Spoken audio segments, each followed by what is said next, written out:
आज मार्गशीर्ष महिन्याचा दुसरा गुरुवार. प्राचीन धार्मिक ग्रंथांनुसार मार्गशीर्ष महिन्याला धार्मिक कार्यासाठी विशेष महत्त्व दिलं जातं. त्यामुळे हा महिना शुभ मानला जातो. या महिन्यापासून सत्ययुग सुरू झाल्याचं सांगितलं जातं. त्यामुळे या महिन्यात पूजेसारखे शुभ कार्य अधिक फलदायी ठरतात. मार्गशीर्ष गुरुवारचं व्रत सूर्योदयापासून ते सूर्यास्तापर्यंत पाळले जाते. असं म्हणतात की मार्गशीर्ष गुरुवारी व्रत करून लक्ष्मी आणि भगवान विष्णूची पूजा केल्यामुळे भक्तांना लक्ष्मीनारायणाची कृपाप्राप्ती होते. देवी लक्ष्मीच्या कृपेने सुख, समृद्धी आणि ऐश्वर्य प्राप्त होतं. लक्ष्मीनारायणाचा आशीर्वाद घेण्यासाठी नवविवाहित जोडपे देखील या दिवशी उपवास करतात. तसेच आपल्या मनातील सर्व इच्छा पूर्ण करण्याच्या हेतूनं मार्गशीर्ष गुरुवारचे व्रत करण्याची पद्धत देखील आहे. या व्रताची सुरुवात मार्गशीर्ष महिन्यातील पहिल्या गुरुवारी होते आणि त्याचे उद्यापन हे मार्गशीर्ष महिन्यातील शेवटच्या गुरुवारी होते.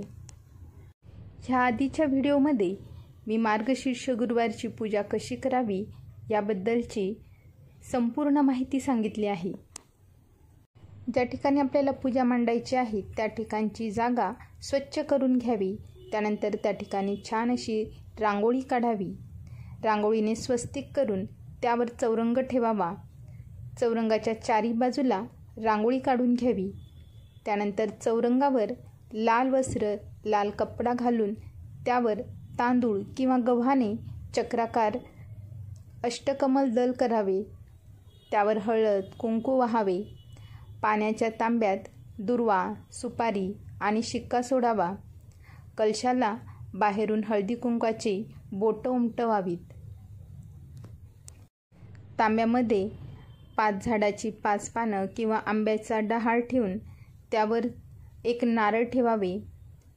ह्या नारळाला तुम्ही वेगवेगळ्या पद्धतीने छान असं शृंगार करू शकतात किंवा फक्त नारळ ठेवला तरीसुद्धा चालतो.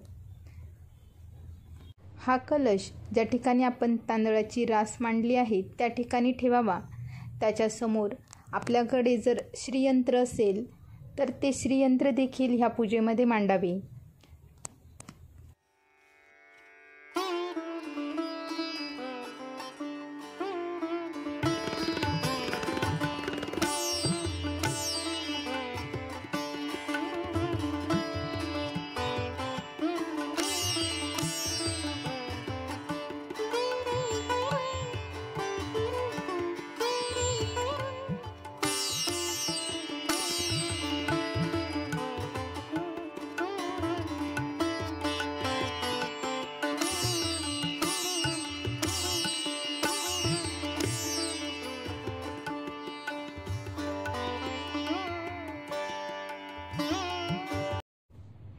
त्यानंतर आपल्याला गणपती बाप्पाची तसेच माता लक्ष्मीची जर तुमच्याकडे मूर्ती असेल तर तिची पूजा करून घ्यायची आहे. लक्ष्मीची षोडशोपचार पूजा आजच्या दिवशी आपल्याला करून घ्यायची आहे.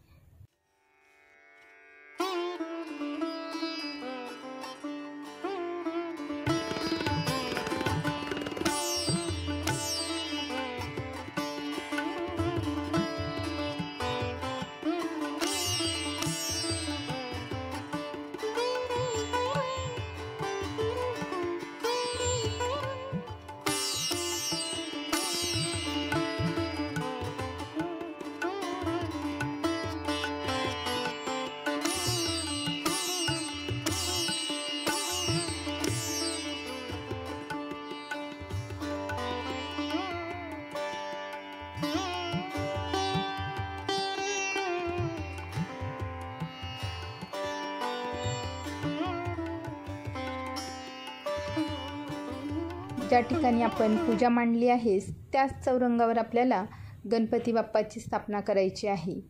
तर अशा प्रकारे मी ह्या कमळ आसनावर गणपती बाप्पाची स्थापना करत आहे.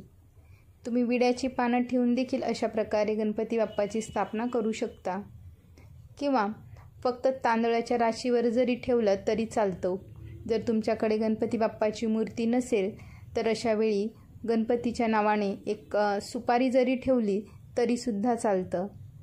त्यानंतर गंध, अक्षत, लाल फूल आणि दुर्वा आपल्याला व्हायचे आहे. गणपती बाप्पाला गुळ खोबऱ्याचा नैवेद्य दाखवायचा आहे. गणपती बाप्पाची धूप आरती करून घ्यायची आहे. वक्रतुंड महाकाय सूर्यकोटी समप्रभ निर्विघ्नं कुरु मे देव सर्व कार्येषु सर्वदा असं म्हणून गणपती बाप्पाला नमस्कार करून घ्यायचा आहे. त्यानंतर आपल्याला माता लक्ष्मीची जी मूर्ती असते तिची देखील स्थापना करायची आहे.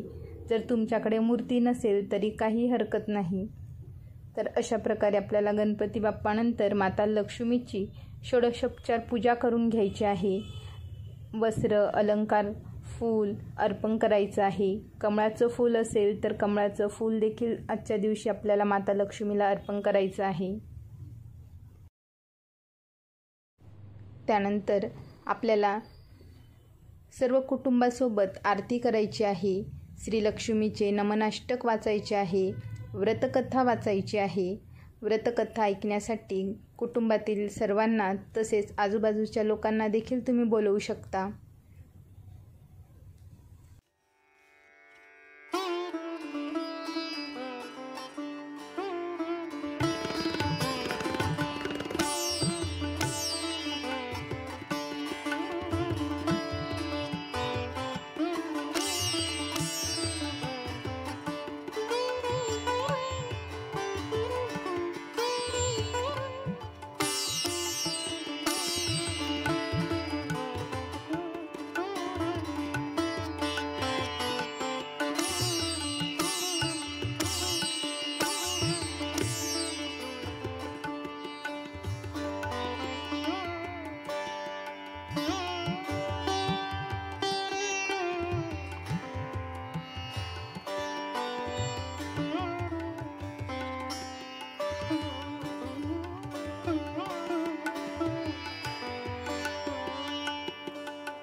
आपल्या मनातील इच्छा प्रकट करून आपल्याला देवी आईसमोर प्रार्थना करायची आहे.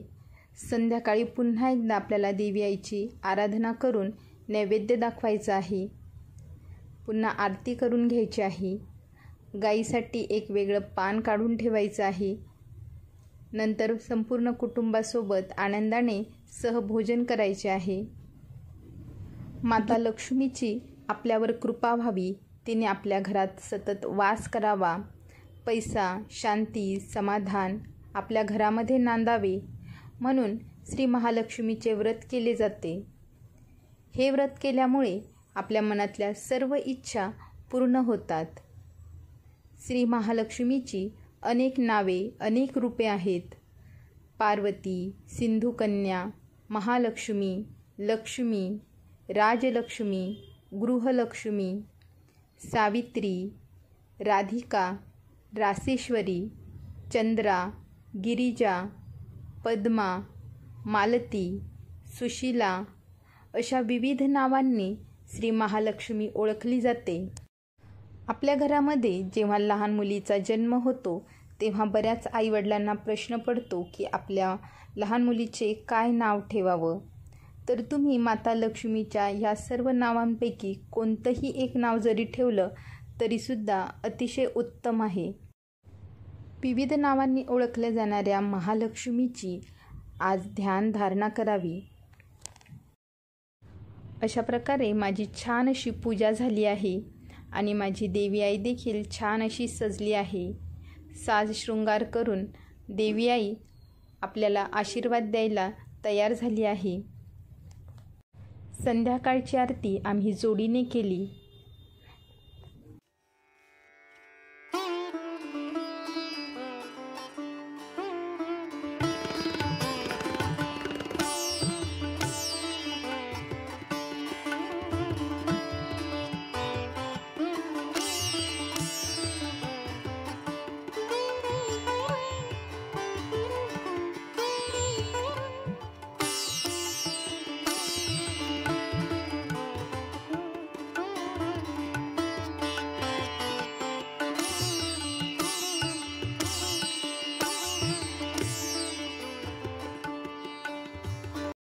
माता लक्ष्मी आपल्या घरी येणार आहे, त्यामुळे आपल्याला आपलं दार, अंगण, उंबरठा असं छान प्रकारे आपल्याला सजवून ठेवायचं आहे.